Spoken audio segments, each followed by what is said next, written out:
Welcome folks, we are Sophie and Philippe, two professional chefs and experienced regenerative farmers. After years of running our own restaurants and organic farm, we are now setting up our latest farm project in Portugal, Philippe's homeland. So the first project for 2024 is already done. In Dutch we say, we laten er geen gras over groeien, which means we don't let any grass grow over it, meaning act quickly. Philippe and Lottie built this tunnel, and this, if you've watched our last episode, you'll know, is in order to start our seedlings on a higher temperature. Because currently our garden is situated where we have a small microclimate going on, so it's quite cool there. And where we are right now is on the top part of the property, so we get a lot more sunlight and a lot more heat in this time of year, and that is necessary for us to start off our seedlings. Let's have a look inside. My butt was stuck. Maybe I should set up office here. It's really pleasant in here. You really feel the microclimate going, and you can see there's a lot of condensation going on, so it's really nice and warm in here. This is perfect. Philippe is going to try something different this year. He's made these beds. Some of you remember this is the same structure we use for our kids' gardens. So these are our raised beds, and we are going to mob seed in here. I'm not quite sure which crops Philippe has chosen, but we'll have more on that when we start seeding. And the idea is that we'll then dig out the seedlings and then transplant them. And of course we'll also keep seeding in our traditional method using our little seeding trays.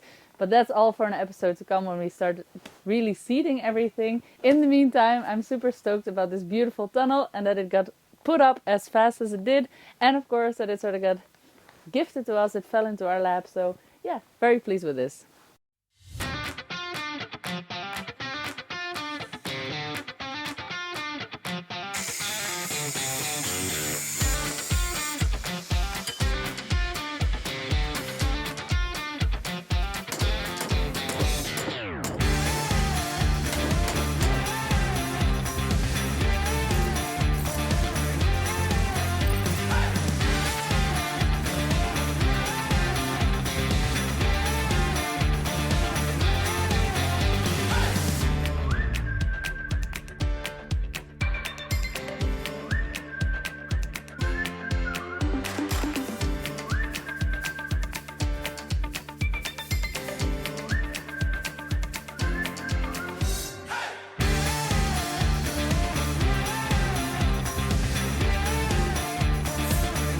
Oh, shit.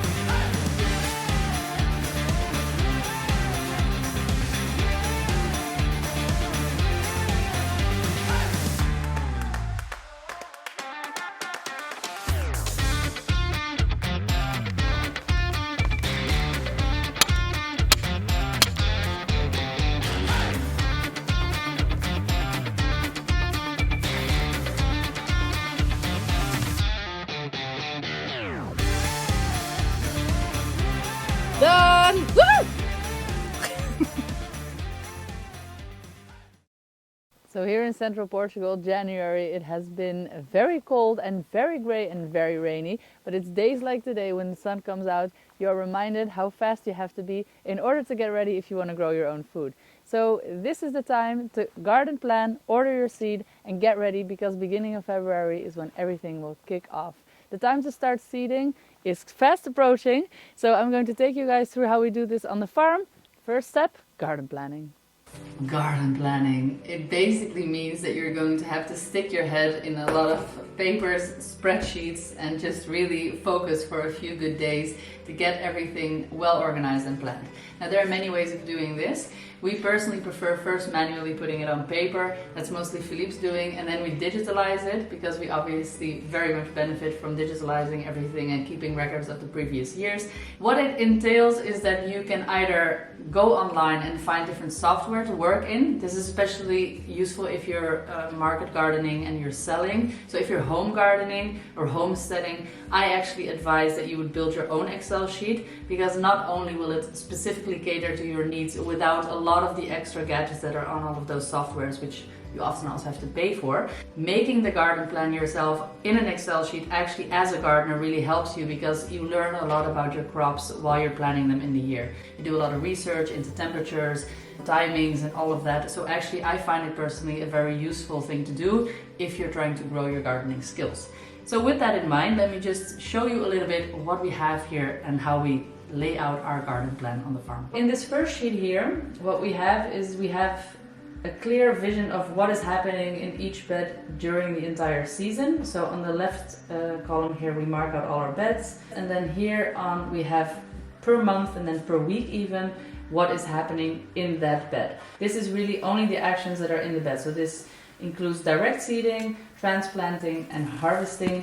We mark those with different colors, and that is how we then have that all laid out here. So here we have alphabetically ordered all the different plant types. Then we have their varieties, and we gave those an abbreviation in order to fit them into the previous sheet.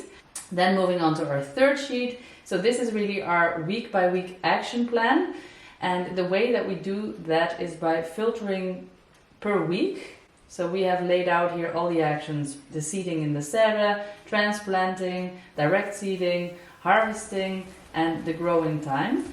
Then of course we also need to calculate how much seed we'll actually need. So besides the place in which we'll be placing the variety and the type of plants, we also then lay out how much space that bed is. Most of our beds are the same size, but we have a few exceptions in here. And then we calculate how many plants or how many seeds we'll need. So this is a great place to sort of do your ordering from. And then later on, when you're making your weekly schedules or your monthly schedules of your actions in your garden, you can then filter per week. So what I do then here is I create a filter. This is in Dutch, so for all you Dutchies out there, een filter maken. You know what I want? I want you to show me everything that is not empty. So basically every action. And then I can see here, February, 1st of February, we will be seeding, for instance, fennel, kohlrabi, leeks, and much more. We'll also do some direct seeding, and that's it. Let's have a look at our seeds. So this is all our seed, and we store that in the same place where we store our food. 2024 is the year that we're going to have a massive pantry upgrade, so I'm very excited about that. But basically the rule of thumb is you want to keep your seed in a place that is mostly dark and stable and pretty cool. So what seed doesn't like is a high fluctuation in temperatures. This is the most stable temperature in our house. This is the coldest room, and we have the shutters closed, so there's not a lot of direct sunlight here. Yeah, and as you can tell, we have all these different boxes. I'll just take a few out, show you guys. They're cold. So I've just taken 2 boxes out to just quickly demonstrate. Now, we are in a household of bilingual, trilingual, polyglots. So our basically indexing system can be a little confusing for the average viewer, because this has some Dutch writing on it and some English, and maybe some of the boxes have some Portuguese on there as well. But basically I divvy everything up. Philippe and I divvy everything up into categories. So we do like leafy greens, we do anything that has a tuber, then or a knol. What is a knol? So all the root vegetables and bulb vegetables in one box. This one is called vruchtgewassen. This basically entails all our cucurbitacea and all our cukes, our zucchinis, our pumpkins and things like that. So things that have large fruits on them. And another one will be our brassicas, and you have one for more grains and other things. So that is a nice way to just have everything categorized. And my best trick and advice is keep it organized. So put things back where you took them from, because that is the easiest way to flunk in this system. Secondly, is that the biggest risk you run on this system is that you're going to gather a lot of old seed, especially because our boxes are very small. I'm somewhat of a seed hoarder. It is very essential that you go through your seed bank every year and then toss out the old seed. Otherwise you'll end up with a patchy bed like this. So now that I've explained what our system is, let's talk for a second about where we buy our seed. So this company is called Sativa. We're not sponsored by them, but we did used to grow seed for this company, and we know that they deliver very high quality seed. So we really like this company personally. So I personally like having the physical catalog because it just gives you more oversight, I find, instead of clicking back and forth on an online web shop. And you get to just take your time and browse through everything. Let me be clear about one thing. You can, of course, not grow your own seed and just buy things in your local garden center. And there's nothing wrong with that. There's no shame or casting no shade on people that prefer to do that, because it will save you a lot of time, and not everybody has the perfect conditions to actually start seedlings and keep them alive until you need to transplant them into your garden. So how do we decide what to grow each year? Well, first off, we base it off of what we like to eat. Otherwise, what's the point, right? And secondly, we take a good hard look at our garden notes. Philippe and I both have one of these in which we manually jot down all our observations. Yields, were there any pests, how did the crop overall perform, when we planted it, and much more. We just try to collect as much data as we can, which we then digitalize and use in our next year's garden planning. Now we're always adding a new variety and trying to find those winners, which we grow year after year, and also, of course, eliminating those weak ones.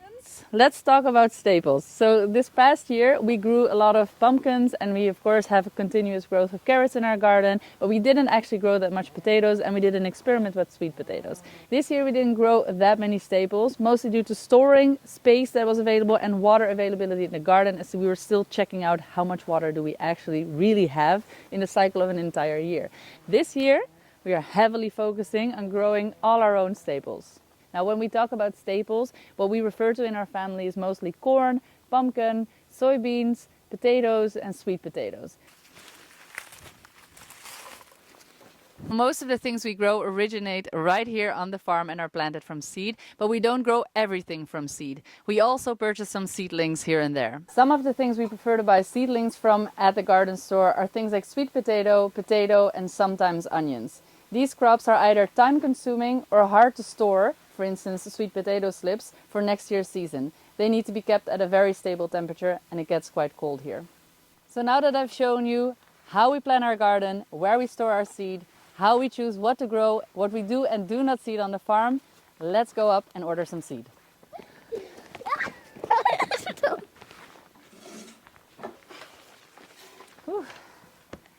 So I'm going to go ahead now, place the seed order. We usually spend around 200 euros a year on seed, so that's the average cost. For our setup, that might differ, of course, depending on what you're doing. So, in conclusion, planning is an integral part of successful vegetable growing, and it definitely takes a bit of time to sit down and map out everything in order for you to know exactly what you're up against in the coming year. If you want to know more about successful vegetable growing and you really want to get serious, we have a great digital course up on our website that you could purchase. It's called Setting Yourself Up for Successful Vegetable Growing, and it really covers all the basics. I hope that you guys enjoyed this episode, that you learned something. If you have questions, drop them in the comments below. I wanted to thank you all very much for watching, and if you haven't subscribed yet, you know what to do. See you in the next one, The Farming Chefs. Peace out.